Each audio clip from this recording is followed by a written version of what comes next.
And yeah, today is just a kind of self-care day. So hence, we are just in our next natural relaxed state and all. The topic of today, what is it going to be? Well, it is going to be about,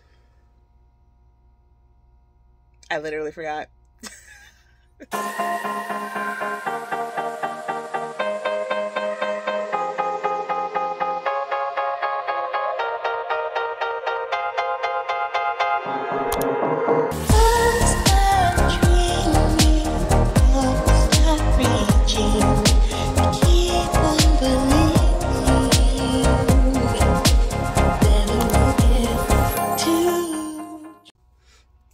Hi y'all, it's your girl Christiana back again with another tea for the week.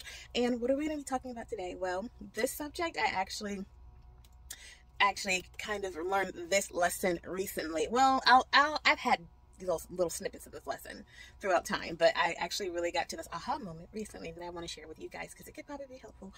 But before we get started, you know what I'm going to say. If you like it and you love it and you want more of it, this kind of content, don't forget to hit that like button, that subscribe button, that notification bell so you know when your girl is back on. But without further ado, let's get to it. Okay, contentment. Ha! Got it. All right, so yeah, basically we can go by just start out by just breaking up the two different definitions. Okay, contentment being that you are happy with who you are, where you are, and what you have. And so yeah, that's basically, I know it's like, well, if you knew what the word meant, great, but it's reason why we have to go by the textbook definition first, and then we'll break it up. Okay, and being stagnation means having no activity, dull. It also refers to a large body of water that doesn't have flow, but we're talking about it as in like no motion, no movement, dull and unmoving and unchanging. And the reason why I am breaking up the definitions between these two things is because so often, I'll tell a little bit about me coming from Bible background, church background, and it's like a lot of times people who have that same background will have this belief that you need to be happy where you are and that you shouldn't want for more. Like that can often be misconstrued to have that kind of mindset sometimes, and it's not necessarily it's not a bad thing, but when you have to teach things properly, that where you are is fine, be happy, and if you were meant to have more weight on it, it'll come. Ask for it, it'll come. And not bad things. I'm not saying that these are bad things by any means. But what I am saying that is there is a clear difference between being content and being stagnant. And so often those things can, even though people don't confuse those words as being the same thing, so often we can look at a situation and kind of like basically confuse the situation as being one or the other, or mixing them up. There's some situations that you probably should be, or are setting you up, and you're in an area that you should be more content with, versus situations that you are stagnant in. And it's not always easy to understand and know the difference between the two. So we're gonna get a little bit into that. Yes, and it had an aha moment for me, so hopefully it has an aha moment for somebody out there. So that's why I do my tea for the weeks. So basically, one thing I do want to say is that they are two completely different things, and I want to clarify my aha moment that I had. So I was actually having a conversation with one of my parents, and they were asking me to do something, and I was just like, yeah, I got it, I'm gonna do it. But I was taking like a day off. I was taking a moment off to kind of recoup and all that other stuff. And I was like, I'm gonna say tomorrow's worries for tomorrow, and I'm gonna take my time to just be relaxed. And there's nothing wrong with taking moments like that. They are needed to recharge, and so that you can have more energy and more focus, and so that you can be more efficient. So breaks are necessary. But I actually had this moment, and I was thinking, because I had this huge transition that just happened in my life, well, that I'm currently in the middle of, but I'm learning to celebrate it, the ups and the downs, because at the end of the day, I'm looking at where it can lead me and the possibilities that I'm working on bringing out of it, rather than all the things that I may be experiencing that I may be uncomfortable, because it's a state, it's a moment of growth, and growth and stretching is not always comfortable, as I have said in another teacher week. So, but in this moment, I was like, you know, I'm happy. I am choosing to be happy with everything, even though it may not be 1000% ideal. It may not be tailor-made the way I would have wanted it to be packaged and presented to me. It may not have been like that, but I am choosing to be happy about it. And I'm choosing to be content. Content and the fact that I am happy. I'm happy with choosing that I'm going to change my attitude. I'm going to look at things positive. I'm choosing that this situation, even though it may not be 1000% ideal, it is my choice in what I make it to be. And I'm choosing that, one, I have the power of choice. I don't have to stay in a situation. It is a choice to stay because I understand where it can lead me, and I have goals. So therefore, it is like, it's a choice. So first of all, I'm owning my power in it, and I notice that I know it's my choice. And I can choose to stay or to go, and I can choose a different path to get to my destination. I can choose a different route. There's more than one way to skin a cat, as an old-fashioned saying. There's more than one route to get to a location. So that was, I just chose to be content. I chose to be happy and proud of myself for making a choice for my betterment. Even though there are moments that are completely uncomfortable and unideal, I chose to be happy with who I am now and who I am working on becoming.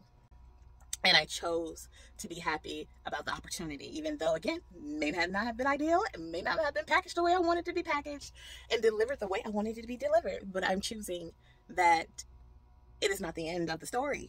You know, it's not the end of the story, and I don't have to get bent out of shape because I know how I'm writing my end of my story as far as this phase, this chapter. And so contentment in that, with all those things being said, that does not mean, keep in mind, I've used key words. I said I'm choosing to be happy, one. Two, the fact that I'm happy because I know what blocks I'm set, what staircase I'm building to my betterment. Even though the building process of the staircase is not always fun, it's not always comfortable, and it's not always ideal, I'm choosing to be happy being the builder of my staircase to my better, because I know that my better is coming, because I'm putting in the work. I'm putting in the time, the effort, and the energy.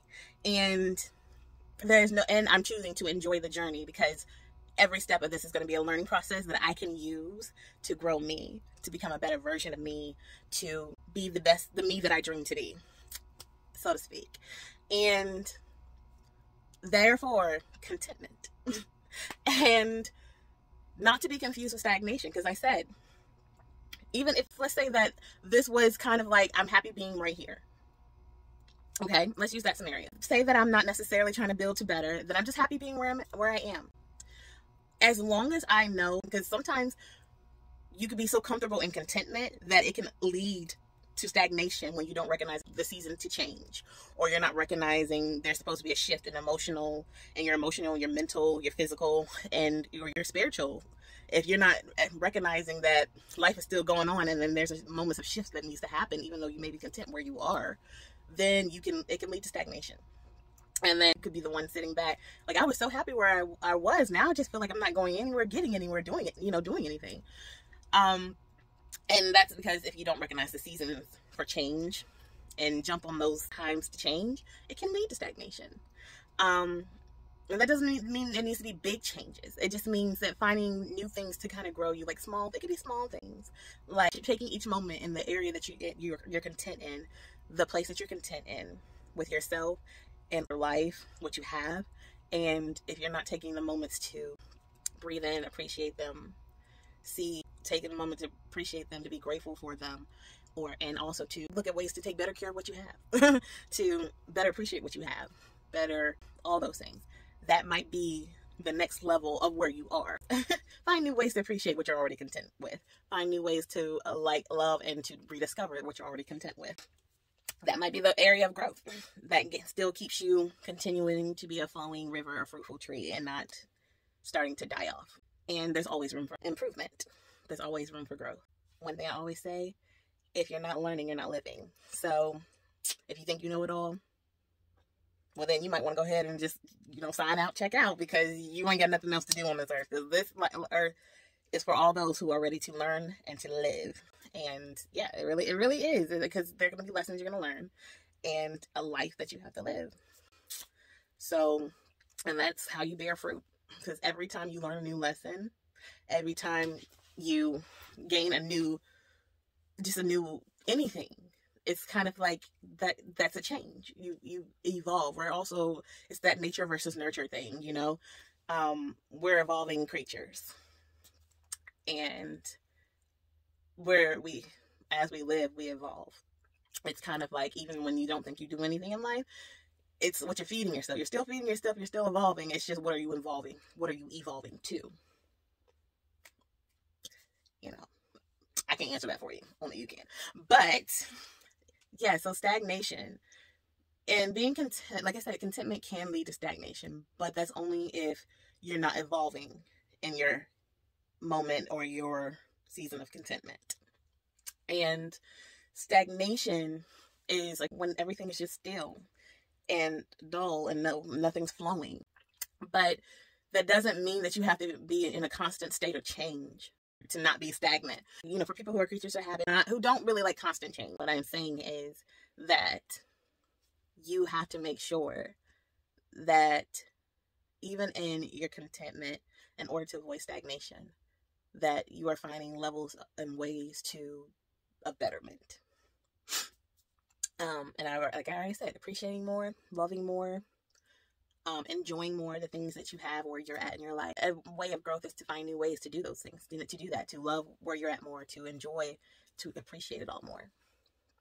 And making sure that you're not, like, if you're somebody who is just like, if I feel like I'm just at a standstill, if I feel like I'm at content, I get like anxiety or nervous and I'm not changing, I'm not doing anything, and because I feel like I'm at a hard stop.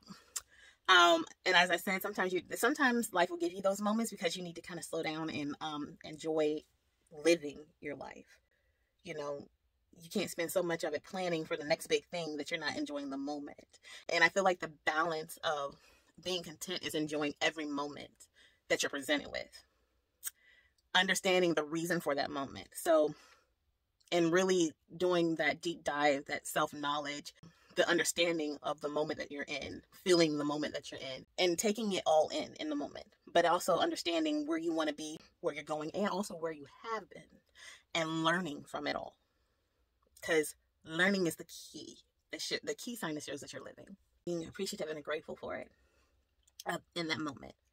That doesn't mean you have to take your eyes off the prize if you still got 5 more flights to climb. It just means that every step of this journey is going to make me better for when I get up those five flights. And it's going to let me enjoy the time that I get to spend and when I get up those 5 flights of stairs. Or if you're someone who's like, I'm not really looking to climb, it allows you to enjoy where you are and everything that you have, and to always find ways to absorb it. Be a constant positive incubator of where you are. And I can go into a lot more detail about that, and I probably will do that and let it flow on into another tea for the week. But that is all that I'm going to give you right now. I'm going to get back to my self-care. Thank you so much for hanging out with me, as usual. So always remember, my kind of design your own kind of life, and never forget to dream. Okay, you guys? Love you. Until next time.